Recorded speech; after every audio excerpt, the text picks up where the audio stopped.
Coming up on episode 93 of Creative Writing, I'm talking about what platform is and how you can build it.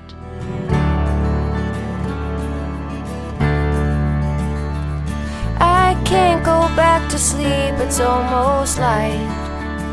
These restless thoughts have kept me up again tonight. Hello and welcome to Creative Writing. This is the place for you if you are a writer, blogger, or creative who wants to build an online platform without being smarmy.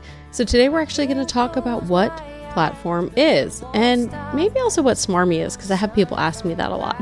So we're going to dive into that, kind of going off of the talk I did recently at a conference at HBU, which is Houston Baptist University, and I spoke at their writers conference all about platform and why you shouldn't hate it. Now, I'll have to say that platform kind of looks different and feels different if I'm talking to writers and bloggers. So I'm going to kind of speak to both of you because I know you're both listening. So we're going to get into that and get really deep. I was going to say hot and heavy, but that would just be really weird if you're getting hot and heavy with platform. We're going to go deep into platform and get really specific and hopefully help take some of the weight off, but also give you some really actionable things.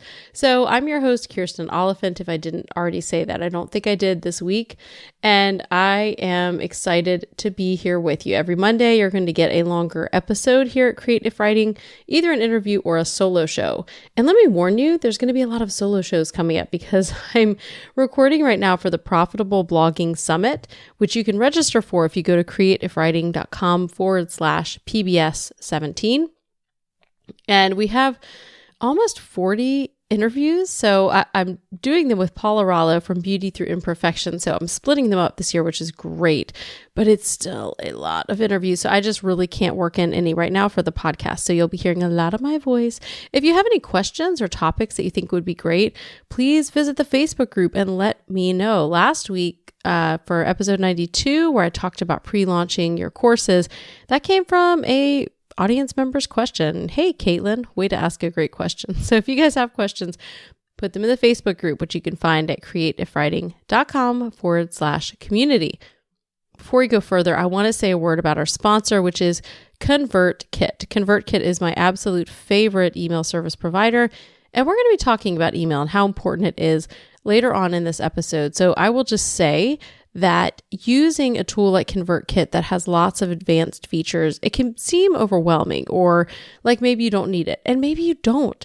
I have another list that's just one email I send out, usually weekly. It's been a little bit less lately because I've been super busy, but it's just one to everybody. You don't need something like ConvertKit.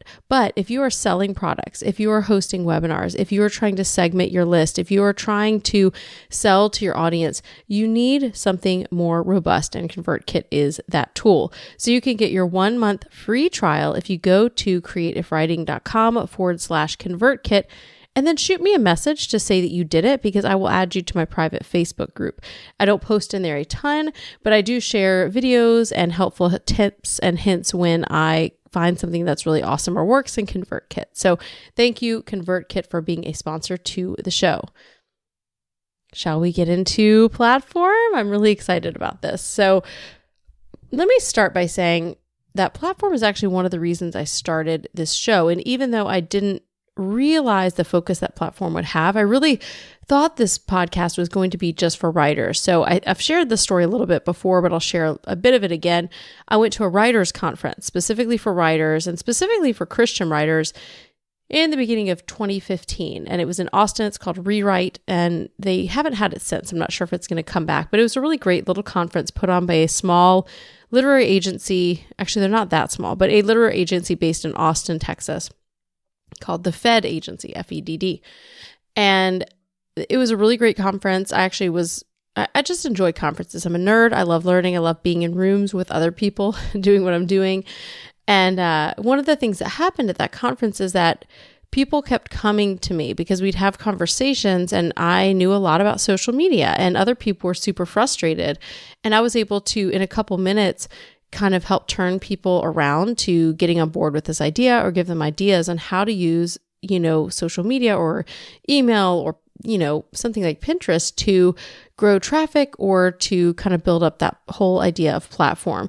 And so I started the Creative Writing Podcast thinking it would be for writers, kind of answering these questions like, hey, they hate this, I love it. Now, it actually expanded to more than what I thought. And because I've had my feet firmly planted in the blogging world for so many years while I was having kids and I wasn't really in the writing community, I really do have, I guess the last time I did a big survey, it was like a 60-40 split where 60% were kind of considered themselves bloggers first and 40% writers first. So I'll have to do another survey. I'll be interested to see where that is. But as the podcast went on, I realized it was really more about building platform, and platform really is about people.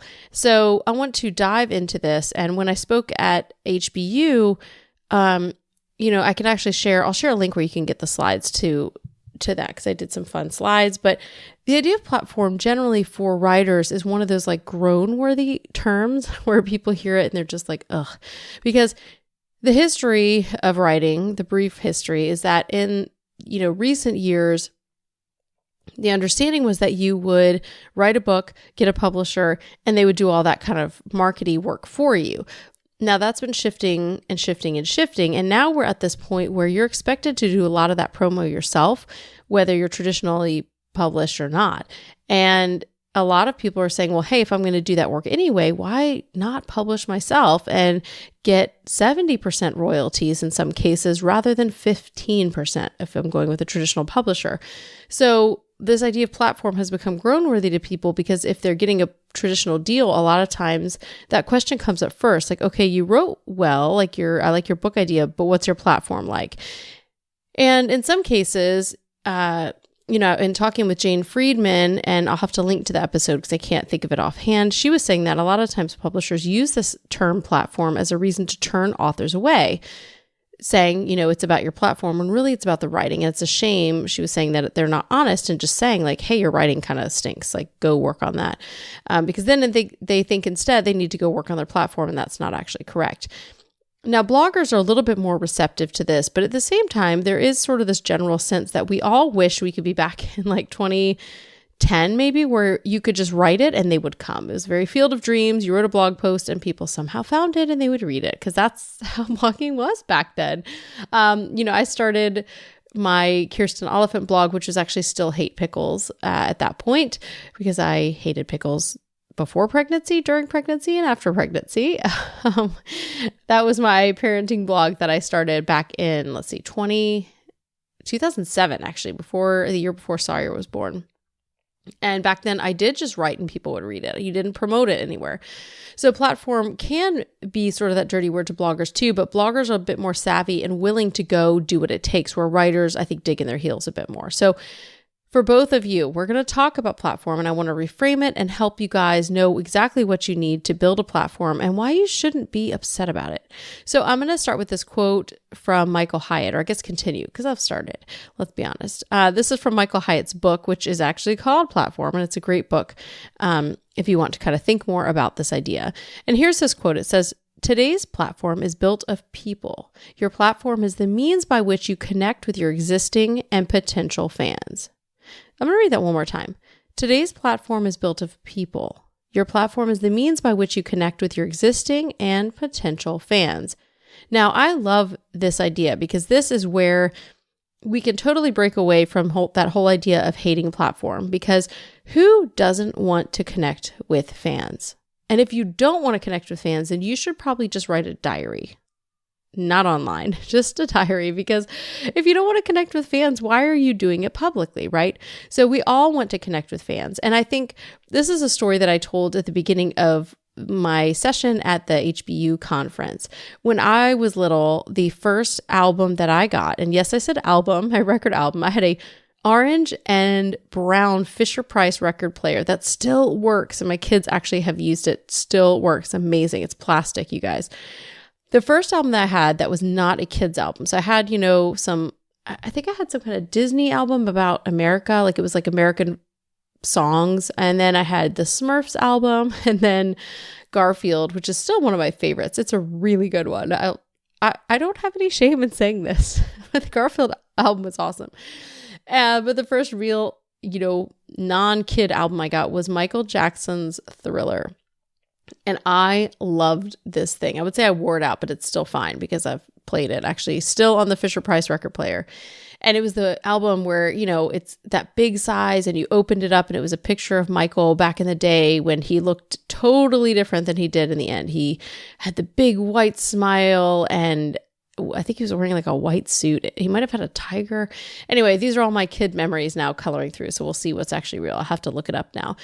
But that was the first album that I had. And I remember writing fan mail to Michael Jackson.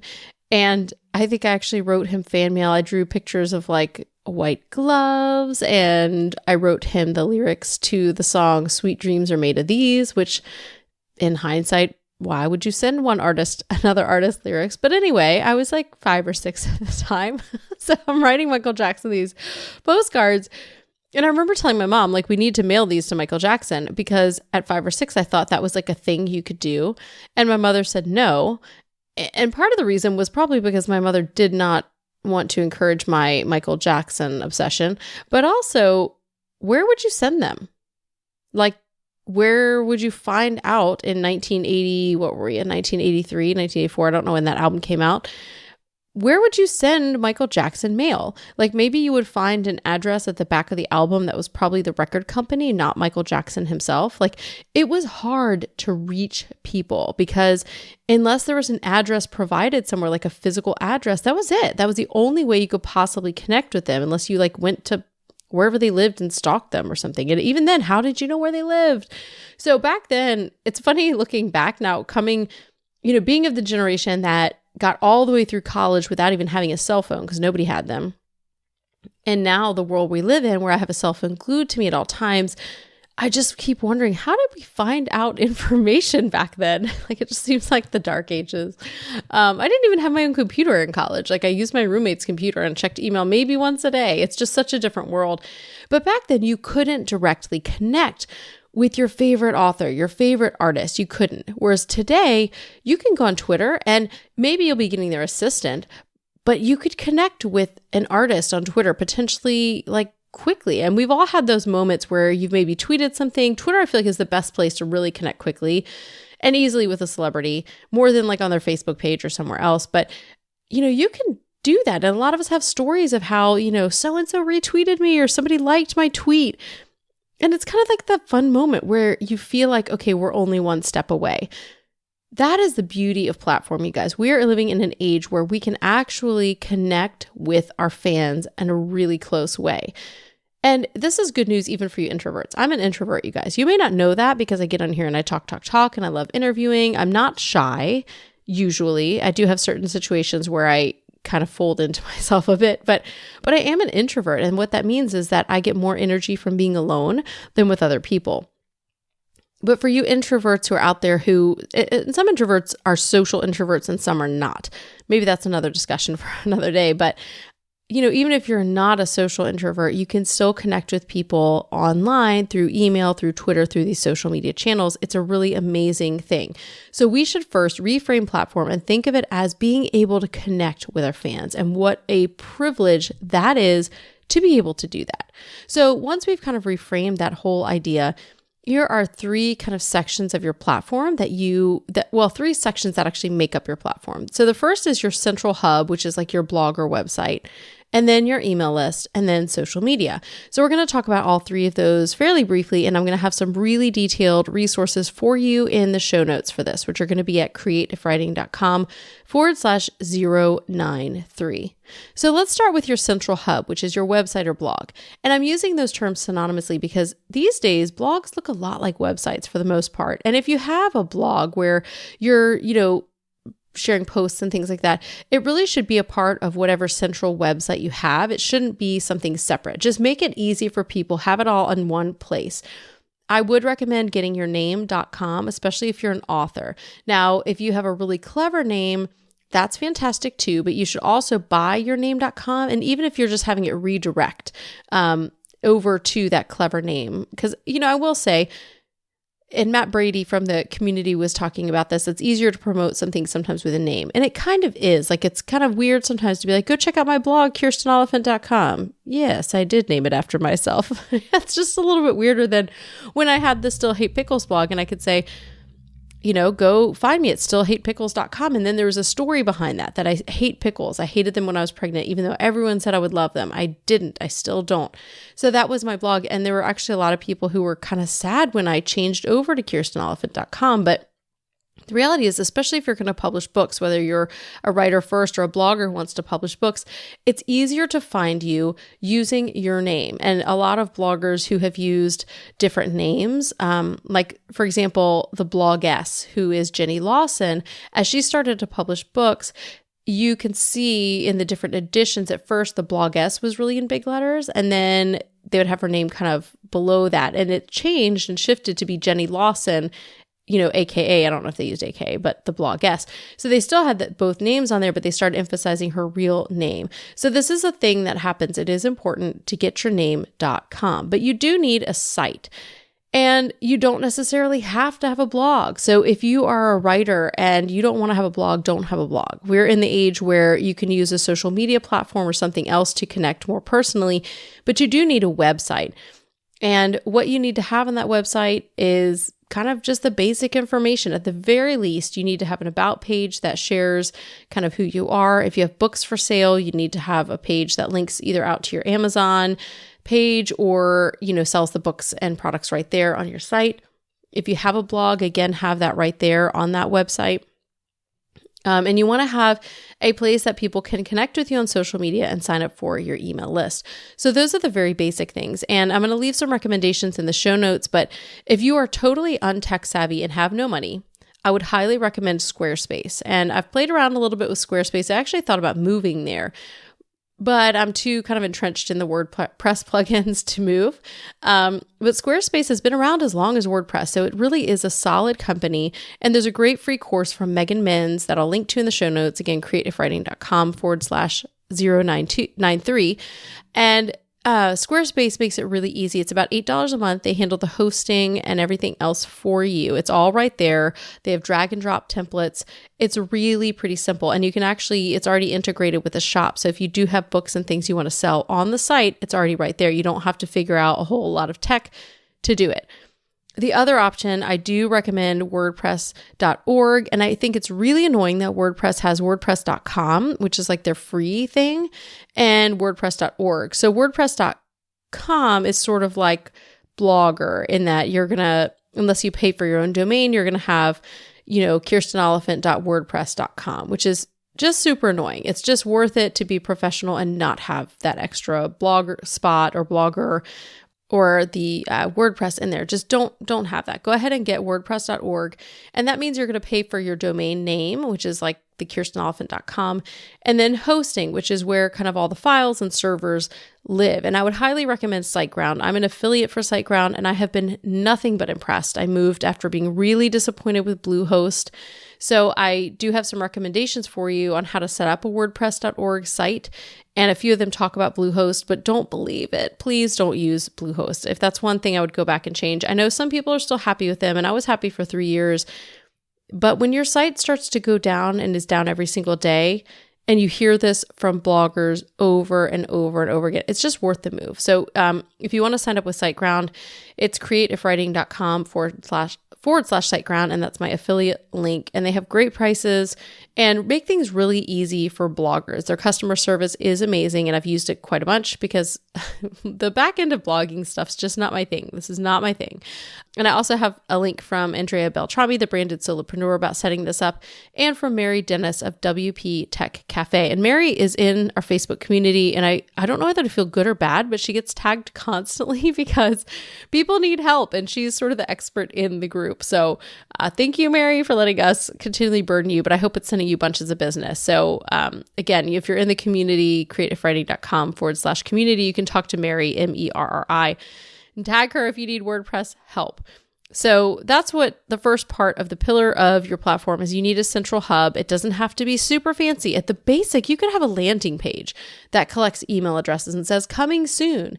If you're using ConvertKit, they come with landing pages. Even MailChimp is going to have a URL for people to sign up for your email list. It's not going to be pretty, but it would be really super basic if you don't have any money. You could use something like Lead Pages if you have the money, or Thrive Pages. But again, WordPress.org and Squarespace are both pretty affordable options and will really help you get that central hub. So the next thing is email list. And even though I'm putting it second, I feel like email list is the most important. Now, your blog or site is where people are going to actually find you. And so that's kind of why I put that first, because if people do go looking for you or hear about you, they're going to find where you are online. But your email list, this is how you capture people. So when you have traffic to your blog, it comes and goes. But if you are actually capturing in an email, you have a chance to connect with those people again. It is so valuable and so important. And it's obviously something I'm super, super, super nerdy about. And I just can't say enough about how important email is. It's the way I connect primarily with my people, that in my Facebook group, which we'll hit next in the social media portion. But email is something where I continually want to grow this, and I continually make sales through the people that are on my email list. It's the way that you can get readers over and over again. It's the way you develop a relationship. It's the way that you really turn those readers of your blog or of your content into super fans, because you are going into their inbox. And this is one of my favorite things about email. Even though everybody kind of knows that email is one to many. Like you, the person writing the email, are sending it out to a mass group. Because you're not just sending like a CC to 5,000 people and everybody sees that it's to 5,000 people, when this email arrives, it feels very one-to-one. And it establishes this kind of thing that writers call the fictional dream, which is sort of where you just get lost in that fiction. And when you're reading those emails, you do often get lost in the fiction that it's one-to-one, it's personal. And if those people hit reply, which I invite my people to, and it's a great way to further connect, it becomes one-to-one because you are having a conversation with those people. I'm about to revamp the free email course. And so I'm not going to link to that because I am going to revamp it.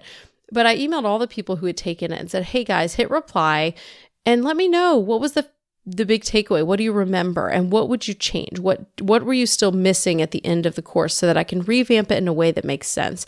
And I had a ton of great replies, and I gave everybody something special, a special surprise just for replying, because that was a way for me to say thank you for giving me their time. And email just has that power. It has the power to feel one-to-one. And I had some great conversations that went a couple emails deep with these people who had just responded to my question about what I could do differently in the free email course. So email, it really is the way to go. And, you know, this is the thing too about email, is that no matter what happens to social media, which again, we're about to step into, or your blog, say your blog crashes, well, that's okay, because if you have your email list, you can still talk to your people. It's a connection that does not depend on somebody's server. Now, it may depend on a server because recently there have been all of these crazy things. There was a big hack, and then there was somebody typed a code wrong into Amazon. And so a lot of people had files hosted at Amazon's cloud hosting service. But the thing is, you could still print off all of the emails for people who had signed up. You could print them off on a spreadsheet and have them in your hand. So like it comes out of the computer and is yours. So again, email is just the way to go. It's the foundation and framework that goes underneath everything else. So the third part of building your platform is social media. Now, this is where I feel like most people get frustrated and bogged down and confused because there are so many, and there are new ones coming out all the time. It can be really hard to know where you should spend your time, how to use it, the best tools to save time, where your people are, all of those questions. And how do you actually write a book if you're a writer and also keep up with social media? It's a huge headache.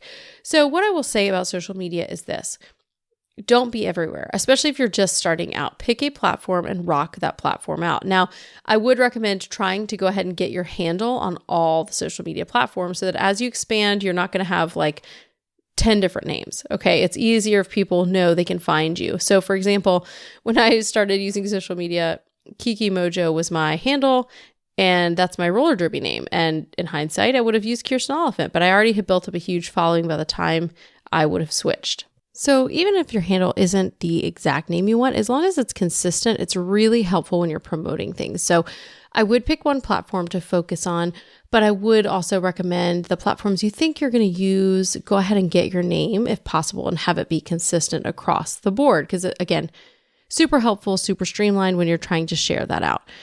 Now, it's important to pick one platform because it's hard to do many, unless you have a lot of time or a virtual assistant or just really good. Like I've been doing it for years and I'm fairly proficient in many, but I don't have the time. Like Twitter right now is basically, I have some posts that just keep pumping out over to Twitter, which I don't love doing, but I do want that at least to go out, even if I'm doing nothing else. Facebook is where I'm most active, not so much my page, but my group, the Facebook community that I built for creative writing. And that's a really important piece for me to actually connect with my audience and connect with you guys. So that's really important to me. I do love Twitter. I'm not there very much. Pinterest is a huge traffic driver. So I do set up posts to go out over, just all during the week to send traffic to my site through Pinterest pins. So that's where I am. And I really would like to get into YouTube, but that's a whole other story. And we'll see if that happens because that's a huge commitment. So I want to give you a couple questions to think about as you're trying to decide which platform you should be. So the 3 questions to ask: what do you love using? I wouldn't recommend using something like Instagram unless you love it, or really any platform unless you love it, because if you love it, there's going to be that natural ease where it's not going to feel as much like work to you, and you're naturally going to be better if you're enjoying something. So do you love using this platform? Where are your people? And that's kind of a trick question because these days, I'll use Instagram again. The last thing I looked at, and this was in the fall, so it's probably more now, there were like 400, was it million or billion? Either way, a lot of people every month on Instagram. So chances are your people are going to be somewhere. Now, something like LinkedIn, that tends to attract maybe a different crowd, a little bit more professional crowd. Like for publishers, especially, that's kind of where the traditional publishers hang out. So for indie authors, that may not be the best place for you to be. You may want to be somewhere else. But for the most part, people are everywhere. But if you can find a place where your people are and kind of connect with them there, that's fantastic. And then the third question is, what can you create? Because some of these platforms require more. So Facebook, kind of anything goes. You do have to work really hard if you're doing a Facebook page and trying to build that up organically. And organically, I just mean without paying. But if you're doing something Instagram, you need really beautiful photos. If you're doing Pinterest, you need to be able to create those photos. You don't have to take them yourself because depending on your niche, you could use a lot of stock photography, and that's what people are doing. But you do have to create pins. So you have to be able to use something like PicMonkey or Canva at the least, or Photoshop to create the kind of images that are going to get, help you have success on Pinterest. For YouTube, you need to be able to do video, okay? And that's a lot. So if you already know how to use video and edit video, that may be your place because YouTube is huge, you guys. I don't know if you heard the news, but YouTube is actually now going to be streaming television. And I see this as, I've been saying this for a while now, that television's dying, or at least the way that we know television, because everybody's on Netflix, they're binging. The way people prefer to watch things is not week to week. We want everything and we want it now. And we want to watch all 5 seasons in the next 2 weeks. That's just how we operate, you guys. And so television is changing. And so YouTube has some crazy, they're just growing and growing and growing. It's also like the number 2 search engine in the world because it's owned by Google, you guys. So people are there on YouTube, they're searching and they're watching. And now television, like some of the major networks, you could pay a subscription fee and watch like CNN on, and actually I don't know if CNN's one. Now that I'm thinking about it, I don't have the names of the networks in front of me, but they're major networks. You could watch them on YouTube as a subscription instead of having a TV. This is the way we're going, you guys. So anyway, if you're good at that, if you can create something, do it. Now, if you are trying to pick a platform and you're not great at photos, if you're not great at video, you might want to pick something like Twitter or Facebook where you don't have to be great at those things. You can just post. So those are my 3 questions for social media. Pick one, become really good and invested, connect with your people, take your time and spend it there. Now, those are the basics of platform because platform, again, is all about connecting with your people. And so at the heart, you just need to keep coming back to this idea that you're trying to find your fans and turn them into super fans by that personal connection. And for everybody, that's going to look different, how personal it is, but that's what it's about. And I hope that makes it kind of seem easier to you guys and also feel like something you could maybe enjoy, because that's my desire, is that you would enjoy connecting with your fans. So you can find the show notes for today's episode at creativewriting.com/092, and I'll let you download the slides from my talk at HBU if you want those. I'll have some really great resources for how to start a blog and also my Seriously Simple Social guide to social media. So if you're trying to pick a platform, that will help. Here are our 2 featured reviews from the week in a dramatic Australian reading. Armat Brady says, if you are looking for help on social media, platform building and email lists, look no further. This podcast is like listening to the best friend you didn't know you had. Give you sage wisdom on making sense of the interwebs. Writer529 says, creative writing is full of helpful advice on creating and blogging. We've paid for a course on blogging that wasn't nearly half as helpful as this one. Not only does she have great content, audio and downloadable documents, but she interacts with her listeners via a private Facebook page. I've been listening to her podcast over the last week or so, and I wish I had started sooner. Don't be me, start listening now. As a reminder, I'm doing a contest, and episode 100, I will announce the winner who is going to get a free all-access pass to all my stuff. So my courses, my books, everything that I've got out there, you will win it. This is for reviewers on iTunes, so send me a screenshot of your review to be entered. You can't just leave a review and not do anything because it's really hard to kind of download and get all those through. So do send me a screenshot of that, and I'm going to compile them all in a spreadsheet and use random.org. So you have until episode 100 to leave a review and send me a screenshot, Kirsten@KirstenOliphant.com. Thank you so much to ConvertKit for being a sponsor of the show. Get your free month of ConvertKit by going to creativewriting.com/ConvertKit. And thank you to Jasmine Commerce of JasmineCommerceMusic.com for the lovely tunes for this show. Thank you guys for listening, and I hope you have an inspired week.